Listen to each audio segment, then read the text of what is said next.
In this video, we will be creating a basic Java graphical application. By the end of this video, we should have a window set up with a background the color of our choice. I will also explain the structure of a graphical program and the different parts and how they interact. The first thing we need to do is create our Java project, and so I've called mine Red Window. I've also created my main class, also called Red Window, which is what will run when the program runs, so it needs this public static void main method. The first thing we want to do when creating a graphical application is include a JFrame. So inside of our main method, we're just going to say JFrame frame is equal to new JFrame with empty parentheses, and this will create an empty JFrame for us. Now it's giving us an error because it doesn't know where JFrame is, so let's go up to the top and import it. You can import JFrame from java x.swing.jframe. Once we have that all imported, we can go back to our main method, and we notice that the error has gone away, which is exactly what we wanted. So let's define our actual window and set some things up. So we want our window to have a title, so we're going to call frame.setTitle, and then inside the parentheses we're going to pass it a string, and that string will be the name, and I'm going to call mine My Red Window. We also want to be able to set the size of the window. I think I want my window to be 480 pixels by 600. And so you give it two values, the width of the window in pixels and the height of the window in pixels. Next, we want to set so that it can't be resized. So we're going to set frame.resizable and pass it false. And this just means that other people won't be able to drag the bottom corner of our window and change the size of it when they're using it, which is something you usually don't want in a graphical application. Next, we want to call frame.locationRelative2. And then we want to pass that null.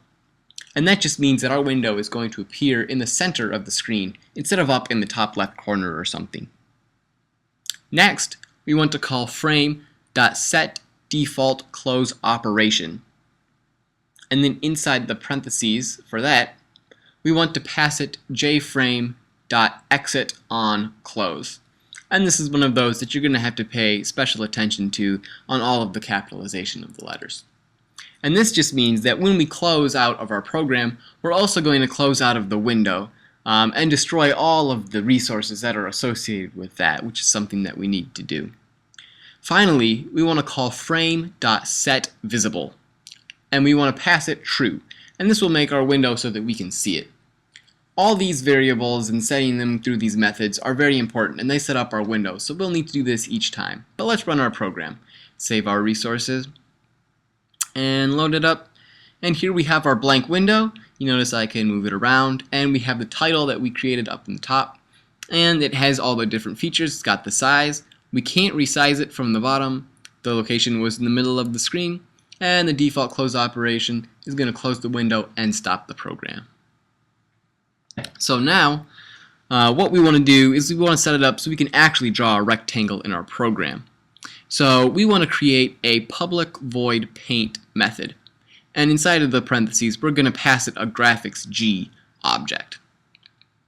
So we also need to import java.awt.graphics so that it knows where that is. And then inside of our paint method again, we want to set the color of the shape we're going to draw with the g.setColor method. So in here we're going to pass it a color. And I'm going to pass it the predefined color color.red. And we'll also need to import that from java.awt.color. And this is going to set the color for when we create our rectangle. So now we need to create our rectangle, and so we call g.fillRect. And then you'll notice that it takes 4 parameters, an x and a y, and that will be the location of the upper left-hand corner of the rectangle, and those will be at 0, 0 because I want it to fill the entire window.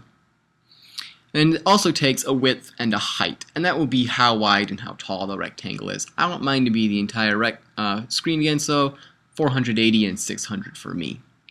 Now that we have that, we have a paint method for our red window class, but we actually need to set it up so that we have an instance of this class that we can paint. So right under our JFrame here, let's create a new red window, and I think I'm going to call mine red window without a capital R at the beginning. I'm going to set that equal to new red window.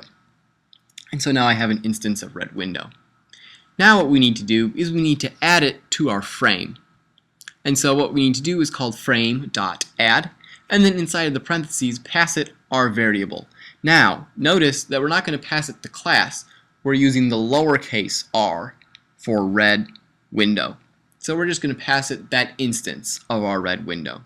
And it's still giving us an error because it says that our class isn't a component, so it can't be added. So let's just put extends JComponent up here at the top, and let's import javax.swing.jComponent so it knows where to find that. And this will just let us add it to our frame, and that's something we'll need to do when we want to add it to our frame. So now that we have it added to our frame, it should come up as a window with our red background. So let's run our program and see it. When the window is created, it will automatically call this paint method, so we don't need to do that. So let's run our program, hit OK. And here we have our red window.